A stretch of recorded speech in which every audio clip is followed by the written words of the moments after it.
Pai do Senhor, bom dia a todos. Que Deus possa abençoar a vida de cada um de vocês que aqui entrar neste canal para assistir esse vídeo. Que Deus abençoe grandemente a vida de cada um de vocês, amém? Irmãos, vamos dar continuidade à nossa leitura bíblica, né? Nós estamos no livro de Jó. E hoje nós vamos dar continuidade no capítulo 39, né? Que fala sobre o Senhor continua descrevendo a sua criação. É quando Deus fala, quando o próprio Deus resolve começar a falar, né? Para que Deus o ouça, para que Jó o ouça. Amém? Sabes tu o tempo em que tem os filhos as cabras montesas e observas o parto das servas? Contastes os meses da gravidez e sabes o tempo quando tem que parir? Quando se encurvam, fazem sair os seus filhotes passando as suas dores? Os seus filhos se enrijecem, crescem com o passo, saem e não voltam nunca mais para elas. Quem lançou livre o jumento montês? E quem soltou as suas ataduras? A ele eu pus a solidão por sua casa e as suas moradas em lugares estéreis. Zomba do barulho da cidade, não ouve os muitos gritos do condutor. O oculto dos montes é o seu pasto, e anda procurando por tudo o que vestes, o que está verde. Desejará o boi selvagem servir a ti ou ficar no teu curral? Atarás tu o boi selvagem no seu arado para lavrar? Ou lavrará ele os vales depois de ti? Ou então confiarás nele por ser grande a tua força e confiará a ele o teu trabalho? Confiarás também nele que te retorne a ti o que semeastes, o que recolherá em tua eira? Deste tu formosas asas ao pavão? Ou asas e plumas à avestruz? Ela desampara a terra e os seus ovos, e sobre o pó os esquenta. E se esquece de que algum pé os que pode pisar e de que os animais do campo os pode quebrar. Endurece-se para os filhos como se não fossem dela, não temendo que o seu trabalho tenha sido em vão. Porque a privou Deus da sabedoria e não lhe deu inteligência. Logo que se levanta em alto zomba do cavalo e do seu cavaleiro. Irmãos, Deus fala aqui sobre a avestruz, quando ela corre a toda velocidade, o cavalo mais veloz não a pode alcançar, mas ela não tem a sabedoria plena de cuidar dos seus próprios filhotes, porque Deus não lhe deu essa sabedoria. Darás tu forças ao cavalo? Revestirás tu o seu pescoço com crinas? Intimidá-lo-as tu como algum gafanhoto? O bufar das suas ventas é fogoso. Escava a terra, alegra-se na sua força e vai ao encontro dos armados. Faz brincadeira, não se espanta, não teme, nem volta o teu rosto atrás por causa da espada. Contra ele zoa a aljava, o ferro da lança e do dardo. E ele com ímpeto e furor serve a terra, sem se importar com o som da buzina.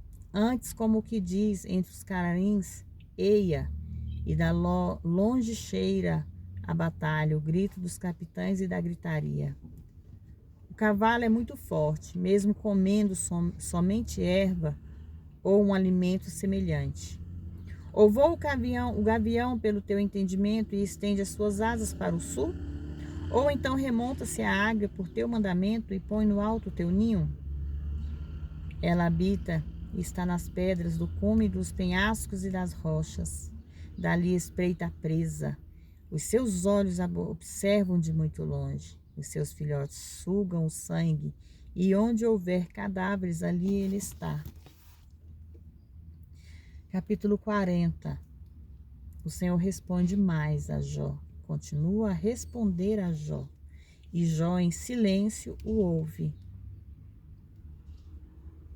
Respondeu ainda o Senhor a Jó e lhe disse: Desejará disputar com Todo-Poderoso que lhe censura?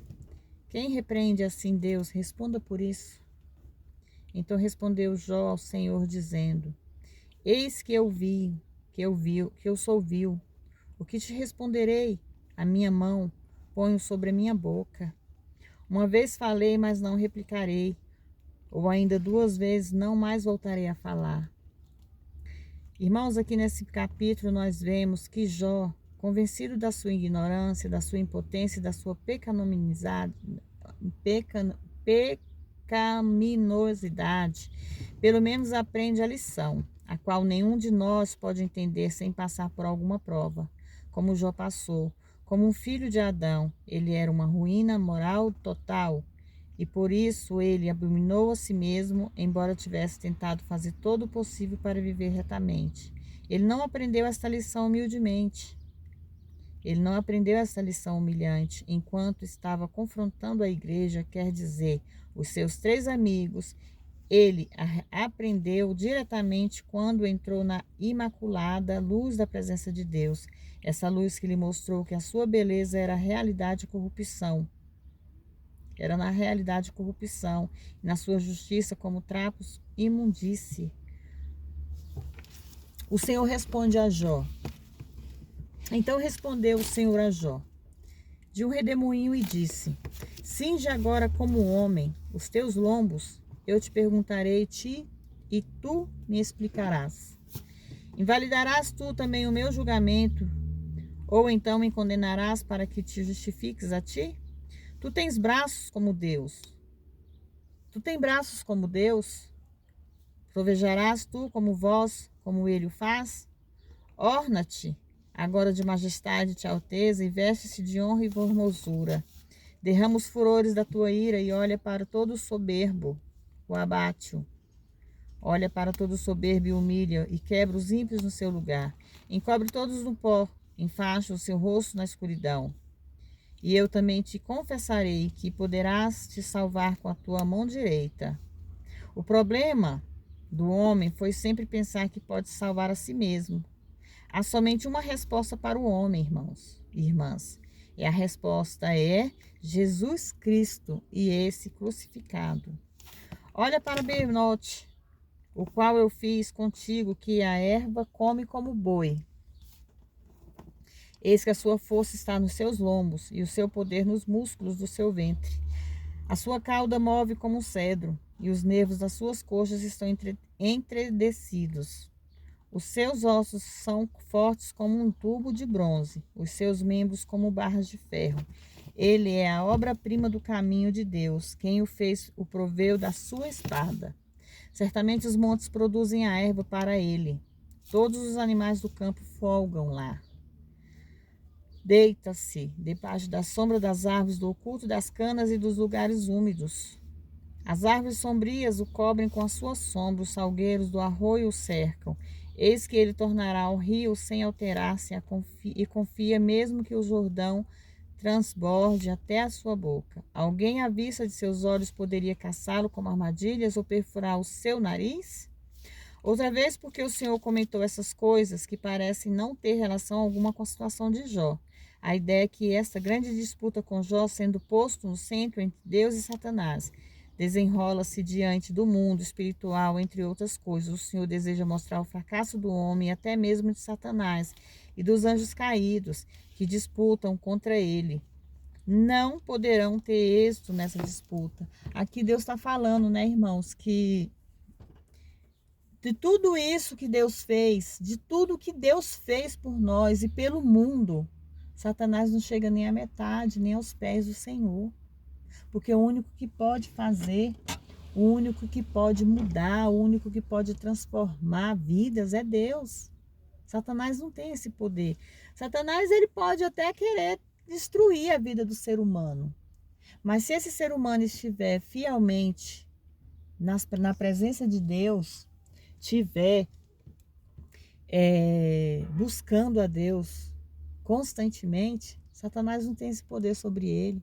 Porque é Deus que permite, é Deus que dá autoridade.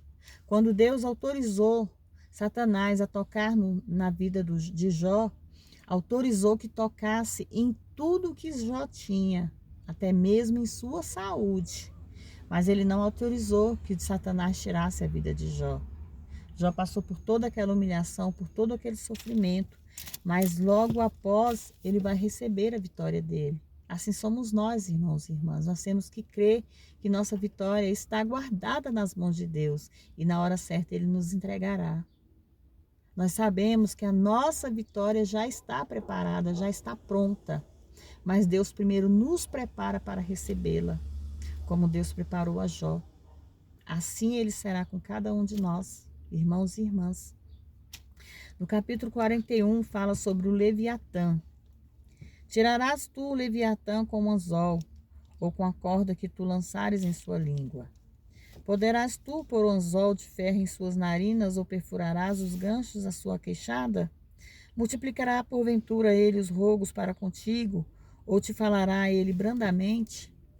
Fará ele concerto contigo para que tomes como servo para sempre? Brincarás tu com ele como um pássaro, ou atarás para tuas meninas? Farão dele um banquete os teus companheiros, ou a repartirão entre os mercadores. Cortarás tu com uma faca o seu couro, ou com arpões de pescadores a sua cabeça. Põe a sua mão sobre ele, lembra-te as tuas batalhas e nunca mais voltarás?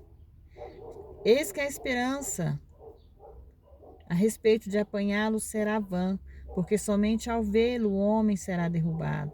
Ninguém há que se atreva sequer a provocá-lo. Ninguém pode chegar a um acordo com Satanás, irmãos. Todo esforço será em vão.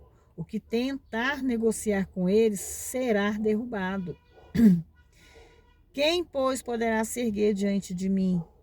O Senhor se refere nessa última frase a si mesmo. O homem não pode derrotar Satanás, mas Deus sim. Ele pode, com efeito, fez isso pela morte e pela ressurreição do Senhor Jesus Cristo, que expiou todo o pecado e deste modo derrotou completamente o maligno. Quem se antecipou a me dar para que eu haja de restituir tudo o que há debaixo dos céus? Eu não calarei a respeito dos meus membros, nem da sua grande força e da graça da sua compostura. Quem cobrirá a dianteira da tua vestimenta? Quem penetrará a sua couraça dobrada? Quem abrirá as portas do teu rosto? Ao redor dos teus dentes está o espanto. A glória das suas vestes escamadas são escudos fortes fechadas entre si, como com selo apertado. Uma de se junta à outra, e nem mesmo o vento passa por entre elas.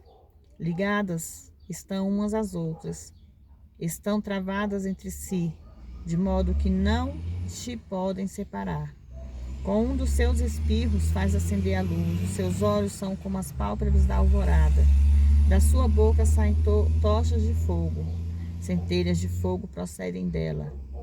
Nas suas narinas sai fumaça como de uma panela ou um caldeirão que ferve. O seu fôlego acende os carvões, da sua boca saem chamas. Em seu pescoço mora a força e a tristeza salta de alegria diante dele. As partes mais frouxas da sua carne estão endurecidas, estão nele firmes e não se movem. O seu coração é firme como uma pedra e forte como um mó de baixo.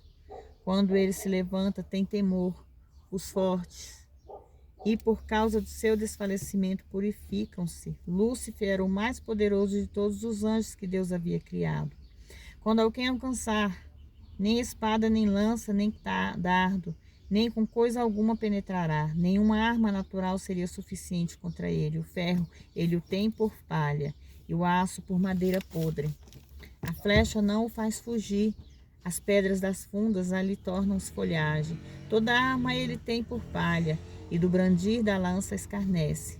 Por debaixo de si tem conchas pontiagudas, espalha coisas pontiagudas no chão.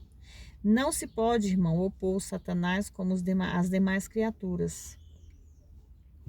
Faz ferver como uma panela o mar profundo e faz tornar como uma vasilha de unguento.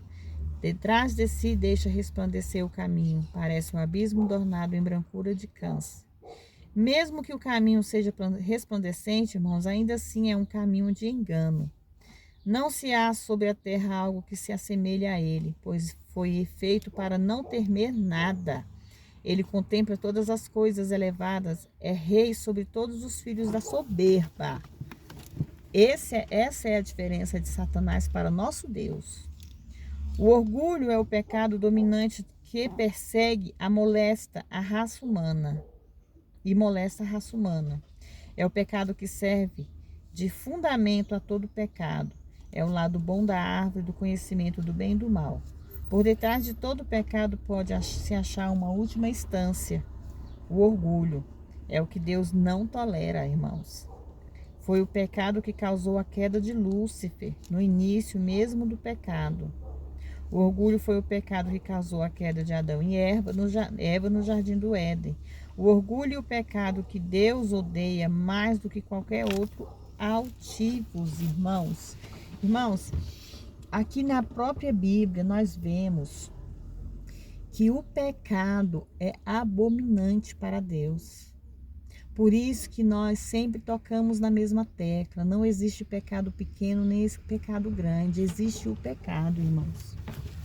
O pecado que faz com que as pessoas saiam da presença de Deus. É o pecado que faz com que as pessoas mintam. É o pecado que faz com que as pessoas cometam erros, prejudiquem o seu próximo. E isso Deus não tolera, Deus não perdoa. Irmãos, nós sabemos que Deus é misericordioso, nós sabemos que se não fosse Deus em nossas vidas, nós já teríamos sido consumidos, irmãos, porque todos os dias nós pecamos. Irmãos, não adianta nós abrir a boca para falar, eu não peco. Nós já estamos blasfemando só de falar essas palavras. Porque todos os dias há algo que nós cometemos que não agrada a Deus. Há algo que nós falamos que não agrada a Deus. Há algo que nós fazemos que não agrada a Deus. Então nós temos que aprender mais sobre isso. Nós temos que ler mais a Bíblia, nós temos que buscar mais a Deus. Irmãos, eu confesso que eu não estou assídua todos os dias da minha leitura bíblica, mas eu preciso. Só que vem levantes, vem coisas que empatam, que nos impede de fazer a vontade de Deus, vem coisas que nos impede de estar na presença de Deus. Não são só coisas que a gente fala assim, isso é pecado, a gente cometeu um pecado por isso. Não, é porque, olha, vem problemas. Às vezes um filho doente, às vezes nós adoecemos, às vezes nós estamos numa situação que o inimigo lança dardos inflamados sobre nossas vidas, que nós perdemos as forças. E se nós não estivermos completamente na vontade de Deus, nós não conseguimos vencer, irmãos. Nós não teremos força para vencer o pecado, para vencer as falhas do dia a dia. E isso, a gente vendo na leitura de Jó, nós vemos o quanto esse homem foi fiel a Deus, o quanto esse homem buscou se retratar sempre, todos os dias com Deus. E é assim que nós temos que ser, irmãos. Nós temos que nos retratar todos os dias com Deus, pedir perdão pelos nossos pecados, pedir perdão pelas nossas ações, irmãos. Irmãos, irmãs, nós estamos vivendo num mundo que não existe mais coisas boas. Nós temos que buscar a Deus, nós temos que tentar levar cada vez mais a palavra de Deus. Por quê? Porque hoje as pessoas estão se esquecendo de Deus, estão deixando a palavra de Deus de lado. Quantos e quantos por aí tem uma Bíblia dentro de casa, irmãos? Eu quero que vocês me respondam no comentário, se vocês puderem. Quantos e quantos tem uma Bíblia em casa e essa Bíblia fica guardada? Ou dentro do guarda-roupa, ou dentro da escrivania, fica ali, talvez aberta em cima de uma mesa. Mas em nenhum momento nós, seres humanos, pensamos em pegar esse livro, pegar na mão, abrir e ler, irmãos. Irmãos, nós temos tempo para isso aqui, ó. Nós temos tempo para o celular. Nós temos tempo para o celular, porque no momento que a gente acorda de manhã, disse não é isso que a gente faz, porque eu canso de fazer isso, irmãos. O pecado já está vindo de mim. Nós acordamos de manhã, irmãos, nós pegamos o celular. É o celular que a gente pega para ver uma notícia, para ver uma mensagem, para ver qualquer coisa. Mas nós não acordamos de manhã, irmãos, para pegar o livro sagrado, para ler um salmo, para ler um versículo bíblico. E é isso que está acontecendo no mundo. A tecnologia está deixando a nossa servidão de Deus de lado. Nós estamos deixando Deus de lado para viver a tecnologia do mundo de hoje. Então vamos voltar à semente, vamos voltar às raízes, para que nós possamos crescer, para que nós possamos progredir em nossas vidas, irmãos. Busque a Deus, leia a Bíblia, orem, intercedam, porque é isso que o mundo está precisando, amém? Vamos terminar aqui no capítulo 42, né? Nós vamos ver aqui a resposta de Jó, né, para Deus. E respondeu Jó ao Senhor e disse: eu bem sei que tudo podes e que não há propósito que se esconda de ti. Olha que palavra linda, irmãos. Pelas perguntas do Senhor a Jó, ele sabe que Deus é onipotente, todo-poderoso e também onisciente, que tudo sabe. Quem é esse que obscurece o conselho com palavras sem conhecimento? Portanto, eu denunciava o que não entendia, coisas que me eram ocultas e que não as sabia. Embora pareça que Deus não acusara diretamente Jó de tal comportamento, mesmo assim, depois de que Jó viu e escutou o Senhor, ele se deu conta de quão lamentável na realidade era o seu conhecimento sobre Deus. Por aqui nós vemos, irmãos, que Deus não estava acusando Jó, Deus não estava castigando a Jó. Mas ainda assim, Jó percebeu o quanto o seu conhecimento sobre Deus ainda era pouco. Versículo 4. Ouça, eu te rogo e falarei, perguntar-te-ei e tu me ensinarás. Como ouvir dos meus ouvidos, eu ouvi, porém agora os meus olhos, e os meus olhos te veem. Com isso, temos que acreditar que Deus se manifestou visivelmente a Jó, irmãos, teofania, e que ele foi capaz de ver a sua forma corporal, pois, segundo as Escrituras, temos que concluir que Deus é uma pessoa literal com um corpo espiritual. Por isso, eu me abomino e me arrependo no pó e na cinza. Temos que nos arrepender todos os dias, irmãos. Independente de você ter certeza que você é certo, que você não é pecador, que você está fazendo a escolha certa, você tem que se arrepender todos os dias. É o nosso dever para Deus. Com efeito, Jó anteriormente tinha declarado que ele não abominava a si mesmo. Ao contrário, ele pensava que bem de si mesmo e tinha sido obstinado quanto à sua excelência moral. A descoberta sobre a corrupção profunda do coração é uma das descobertas mais penosas e humilhantes que o homem pode fazer. O patriarca teria que crucificar tanto toda a sua bondade como também toda a sua maldade e assentar-se nas cinzas de madeira como uma confissão pública de que ele merecia a morte devido à sua natureza profanada pelo pecado. Esse princípio moral governa tanto a salvação do pecador como a santificação do santo.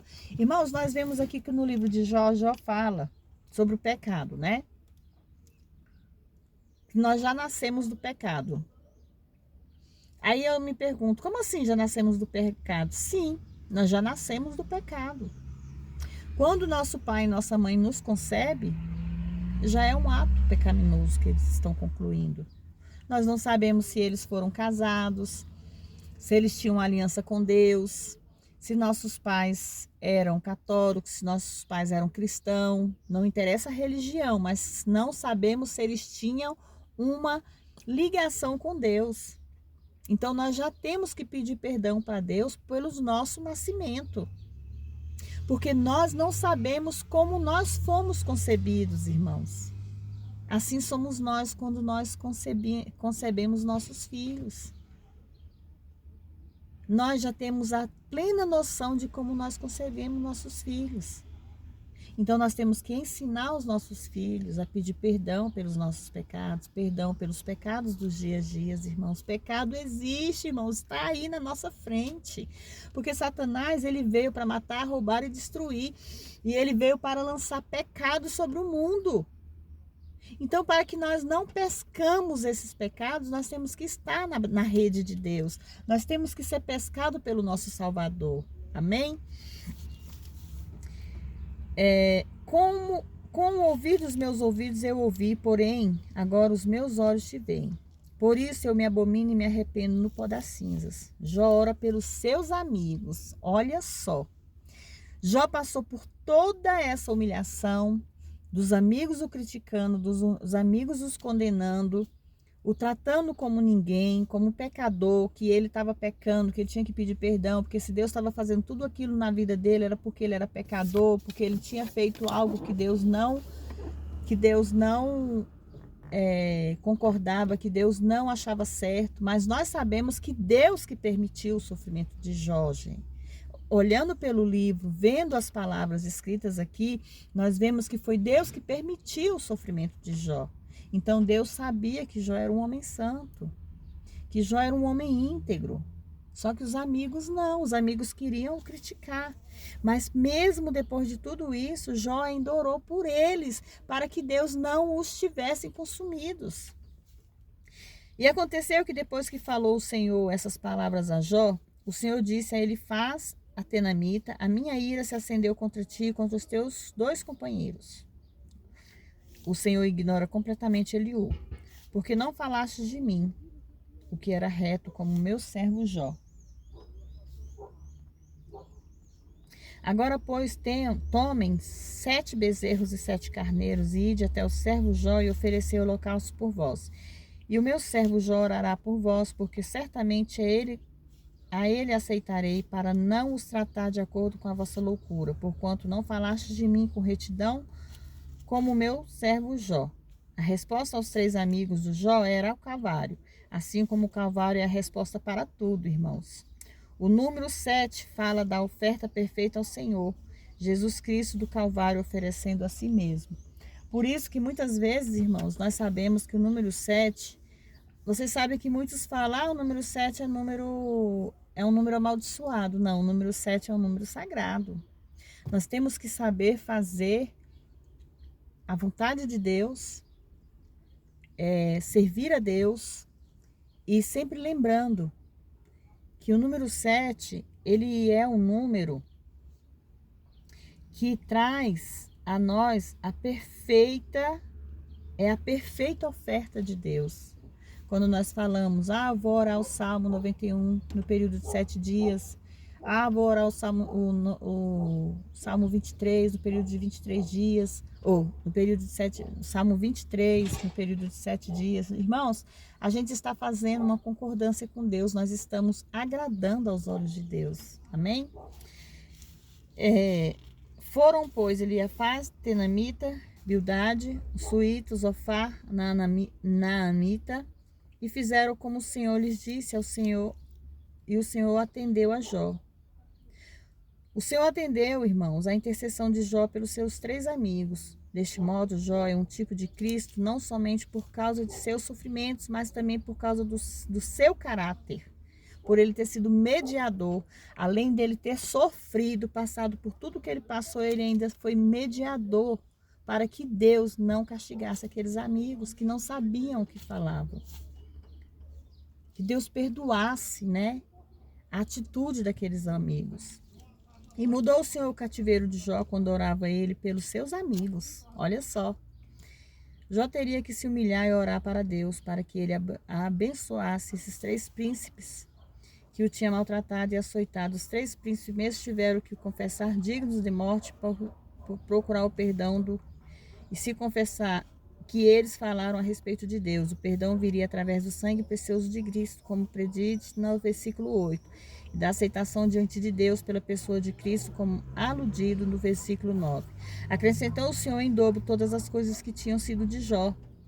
E vieram a ele então todos os seus irmãos, os irmãs, e todos que antes tinham conhecido e comeram com ele pão em sua casa, e se compadeceram dele, e consolaram de todo aquele mal que se veio sobre ele, o Senhor havia posto.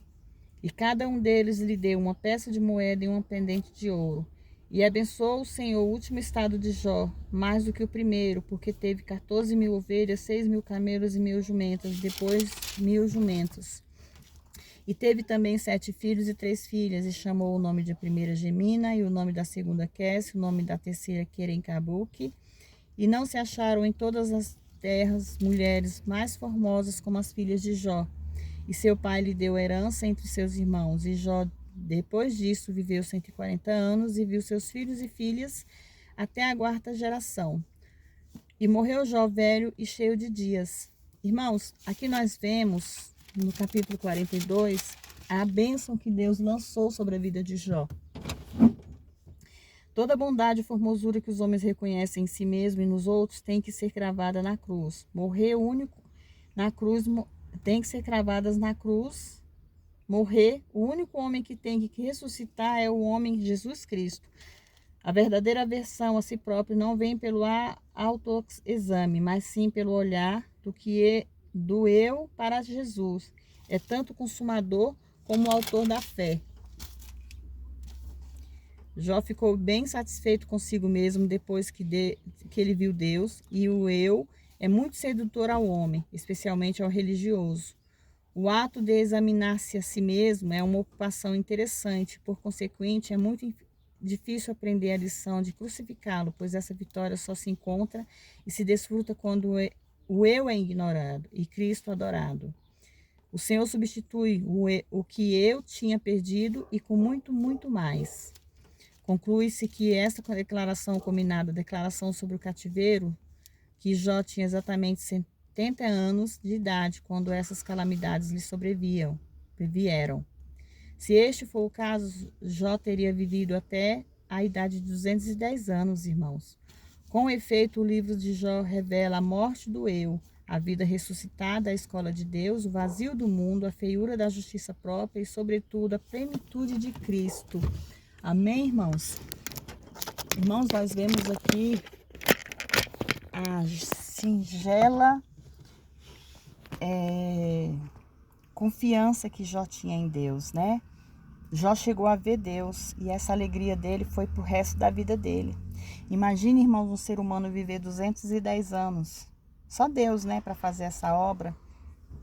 Então, que através do livro de Jó, das palavras que aqui é escrita no livro de Deus, né, essa Bíblia Sagrada, esse livro sagrado, que é a palavra de Deus viva, né, para nós possamos entender que nós tenhamos que ter um pouco do exemplo de Jó, que nós venhamos deixar o nosso eu examinar-se a nós mesmos.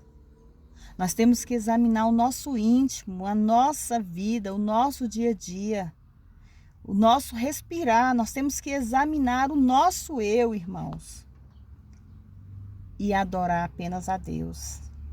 Temos que aprender a pedir perdão pelos nossos atos, por nós acharmos que nós somos tudo, que nós somos melhores do que tudo, do que todos. Não somos, irmãos. Do pó nós viemos, ao pó nós voltaremos. E essa é a verdadeira palavra vinda da boca de Deus. Por quê? Irmãos, da onde nós viemos, nós falamos, eu vim do ventre da minha mãe, realmente. Minha mãe veio do ventre de alguém também. Mas lá no início do mundo, quando Deus criou o homem do pó. Volta lá em Gênesis, no início da criação, vocês vão ver que Deus criou o ser humano do pó, da terra. Então, irmãos, quando nós morremos, para onde nós iremos? Quando um dos nossos entes queridos morre, que nós vamos, fazemos o velório, nós vamos, sepultamos. Irmãos, a gente sepulta nossos entes queridos aonde? no cemitério, claro, mas não é no cimento, é na terra. Porque é ali que nosso corpo vai se deteriorar e voltar ao pó, como do princípio do mundo. Então nós temos que entender que nós não somos nada nessa vida. Nós somos tudo para Deus. Então que nós possamos amar nosso próximo, que nós possamos aprender a pedir perdão, que nós possamos buscar mais a Deus todos os dias. Amém, irmãos? Vamos orar aquela oração que Deus nos ensinou. Pai nosso que estais no céu, santificado seja o teu nome, venha a nós o vosso reino, seja feita a tua vontade, assim na terra como nos céus. O pão nosso cada dia nos dai hoje, perdoai as nossas dívidas, assim como nós perdoamos aos nossos devedores. Não nos deixes cair em tentação, mas livra-nos do mal, porque teu é o reino, o poder, a honra e a glória, irmãos. Amém? Todos dizem graças a Deus. Irmãos, vamos aprender, Olha, eu ensino a vocês... E eu vou tocar aqui, né, no assunto. Vou ensinar a vocês como o nosso bispo, Bruno Leonardo, nos ensina. Faz um jejum de 7 dias com Salmo 91. Faz um jejum aí, ó, de 7 dias com Salmo 23. Irmãos, se vocês não conseguem fazer um jejum prolongado, que eu sei que é difícil, porque eu não consigo, irmãos. Eu sou sincera a dizer para vocês que eu tenho, assim, um probleminha no estômago, então eu não posso ficar muito tempo, né, sem se alimentar, que nem por agora. Eu estou desde 5 horas da manhã sem alimento, mas eu estou em jejum, né, já entreguei meu jejum a Deus, e eu aconselho vocês a fazer esse jejum. Acorda pela manhã, vai ouvir o salmo, ou vai assistir uma pregação, ou vai ler um salmo na própria Bíblia, irmãos, e entrega um jejum a Deus de 1 hora, de 2 horas, o tempo que vocês conseguirem, que vocês souberem da capacidade de vocês. Faz ali esse jejum durante 7 dias, interceda por os seus filhos, interceda pelos seus familiares, interceda pela sua saúde, interceda pela sua vida. Eu não sei o que você aí do outro lado está precisando. Eu não sei qual é a sua necessidade, se é para a cura de uma enfermidade, se é para a libertação, se é para um renovo na sua vida financeira, na sua vida sentimental, no seu trabalho, na tua casa, nos seus filhos. Eu não sei, irmãos, mas os olhos de Deus e os ouvidos de Deus, como diz na Bíblia, os olhos de Deus não estão fechados para que não possa ver, os ouvidos de Deus não estão tapados para que não possam ouvir. Então fala com Deus. Fala com Ele porque Ele está atento a ti, Ele está te vendo, Ele está te ouvindo e Ele quer te ver falar, irmãos. Amém? Fiquem todos na paz do Senhor, que Deus abençoe a vida de vocês. Eu agradeço imensamente pelos meus seguidores aí, né? Seguidores não, que acho que até é estranho, né, falar assim, mas a vocês aí que estão... se inscrevendo no meu canal, tá? Eu espero que vocês possam se inscrever, compartilhar, comentem, irmãos. Podem comentar, podem me corrigir também, se for preciso, amém? E que vocês fiquem todos na paz do Senhor. E eu faço como meu companheiro e profeta, né? Meu bispo. Eu amo vocês e eu espero que vocês amem seu próximo. Fiquem todos na paz do Senhor.